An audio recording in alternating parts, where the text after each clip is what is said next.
اعوذ باللہ من الشیطان الرجیم، بسم اللہ الرحمن الرحیم۔ اے گناہگاروں مایوس نہ ہو، عامر لیاقت حسین حاضر خدمت ہے۔ ایک سرکش نوجوان کی توبہ کے واقعے سے آج کے پروگرام کا آغاز کرتے ہیں۔ ناظرین کرام، حضرت وحب فرماتے ہیں کہ حضرت موسیٰ علیہ السلام کے زمانے میں ایک سرکش نوجوان تھا، یعنی خود سرکش کہتے ہیں زور آور، قواعد و ضوابط کی پابندی نہ کرنے والا، اپنے ہی اصول وضع کرنے والا، اپنی ہی زندگی جینے والا۔ ہمارے معاشرے میں آج کل بہت سے ایسے لوگ ہیں جو یہ سمجھتے میں نے اسلام کو ایسے سمجھا ہے۔ چلے آپ نے سمجھے تو جو سمجھانے والے آئے تھے وہ کس لیے اس دنیا میں تشریف لائے تھے، اگر آپ کو خود ہی سمجھنا تھا۔ یہ جو سرکشی ہے، یہ جو زور آوری ہے، اسلام کو تو ویسے ہی سمجھنا ہوگا جو اللہ، اس کے رسول صلی اللہ علیہ وآلہ وسلم یعنی قرآن اور سنت نے ہمیں سمجھایا ہے۔ صحابہ کرام رضوان اللہ تعالی علیہم اجمعین نے جو طریقہ بتایا ہے، اہل بیت اطہار رضوان اللہ تعالی علیہم اجمعین اس راستے پر چلے ہیں، یہی اسلام ہے۔ اس میں زور آوری نہیں چلے گی، سرکشی نہیں چلے گی، اپنی مرضی، اپنی سمجھ، اپنی فہم کا اس میں کہیں کوئی دخل نہیں ہے، اپنی رائے کے مطابق نہیں ہے۔ یہاں جو کچھ بھی ہے اللہ کے رسول کی رائے کے مطابق ہے، اللہ کے حکم کے مطابق ہے اور اللہ کے رسول کی رائے کے مطابق ہے۔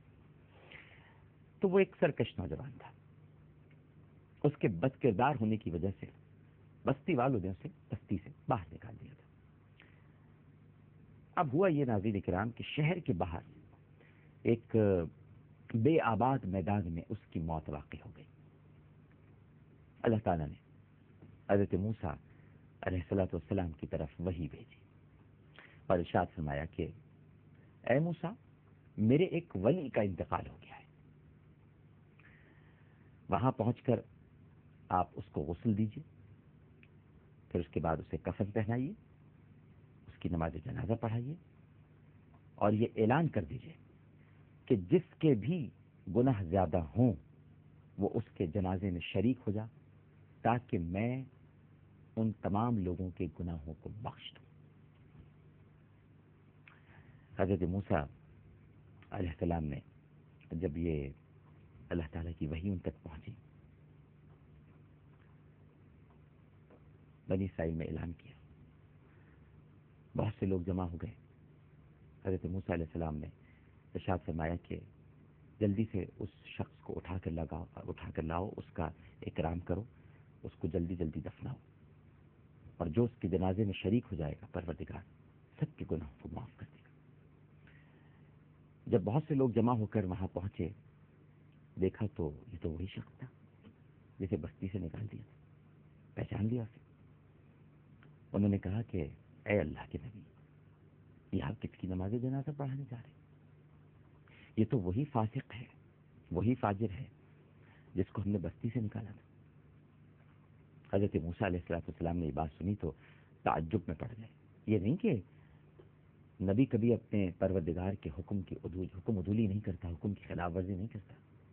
اس جملے سے یہ کہیں مطلب مت لے لیجیے گا کہ وہ اب نماز جنازہ پڑھانے والے نہیں تھے۔ ہاں، تعجب میں پڑ گئے، لوگ کیا کہہ رہے ہیں، کرنا تو وہی انہوں نے جو پروردگار کا حکم ہے۔ اللہ تعالیٰ نے جیسے ہی لوگوں کی یہ باتیں جو کہ اس وقت وہ کر رہے تھے، پروردگار نے وہ چونکہ ہماری شہرت سے زیادہ قریب ہے، دلوں کی سرسراہٹ سن لیتا ہے، سرگوشیاں جان لیتا ہے، اس سے کچھ چھپا ہوا نہیں ہے۔ لوگوں کی گفتگو سنی تو فوراً ہی حضرت موسیٰ علیہ السلام کی طرف وحی بھیجی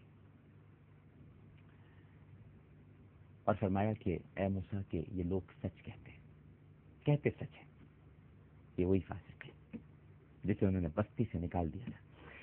لیکن جب بیاباں میں اس کی موت کا وقت آیا تو اس نے دائیں بائیں دیکھا، آگے پیچھے دیکھا، کوئی دوست، کوئی رشتہ دار اسے نظر نہیں آیا، اور یہ خیال کیا کہ اس بیاباں میں اجنبی، اکیلا اور ذلیل پڑا ہوا ہوں۔ اس نے میری طرف آنکھ اٹھائی اور میری طرف آنکھ اٹھانے کے بعد کہا کہ اے اللہ، میں تیرے بندوں میں سے ایک بندہ ہوں، تیری سلطنت میں اجنبی ہوں۔ اگر یہ جان لیتا کہ تو مجھے عذاب دیتا اور یہ جان لیتا کہ مجھے عذاب دینا تیری بادشاہت کو بڑھائے گا اور مجھے معاف کرنا تیری بادشاہت کو گھٹائے گا، اللہ اکبر، تو میں تجھ سے بخشش کا سوال نہ کرتا۔ انداز دیکھیے مانگنے کا، اے اللہ اگر میں یہ جان لیتا کہ مجھے عذاب دینا تیری بادشاہت کو بڑھائے گا اور مجھے معاف کرنا تیری بادشاہت کو گھٹائے گا تو میں تجھ سے بخشش کا سوال نہ کرتا۔ تیرے سوا میرا کوئی ٹھکانہ نہیں پروردگار، تیرے سوا مجھے کسی سے امید نہیں میرے مالک، کیونکہ تو نے اپنی کتاب میں ارشاد فرمایا ہے بے شک میں بخشنے والا اور نہایت رحم کرنے والا ہوں۔ میں یہ سن چکا ہوں، میں یہ پڑھ چکا ہوں، لہذا اے میرے رب اس بیاباں میں، اس میدان میں مجھے رسوا نہ کر، مجھے معاف کر دے، مجھ پہ کرم فرما دے۔ اللہ سبحانہ و تعالیٰ نے ارشاد فرمایا اے موسیٰ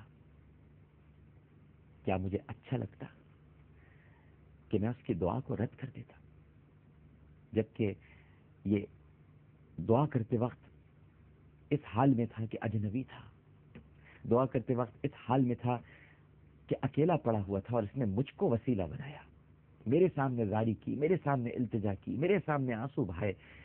میری عزت کی قسم، اگر یہ روئے زمین کے تمام گناہ گاروں کے لیے بھی مجھ سے بخشش کا سوال کرتا تو مجھے، میری عزت کی قسم ہے، میں ان سب کو بخش دیتا۔ اے موسیٰ، یہ اجنبی تھا، یہ اکیلا تھا، یہ مجھے پکار رہا تھا، اس کی اجنبیت کی ذلت کی وجہ سے اے موسیٰ میں نے اسے معاف کر دیا۔ میں بیگانے کا ٹھکانہ ہوں اور میں بیگانے کا حبیب ہوں، میں اسی کا طبیب ہوں اور اسی پر شفقت کرتا ہوں جو مجھے پکارتا ہے اور اپنے گناہوں کے ساتھ میرے سامنے نادم اور شرمندہ ہوتا ہے۔ ایک چھوٹا سا وقفے کے بعد دوبارہ حاضر ہوں گے، گفتگو کا سلسلہ جاری ہے، ہمیں یقین ہے کہ آپ سب لوگ ہمارے ساتھ ہی رہیں گے۔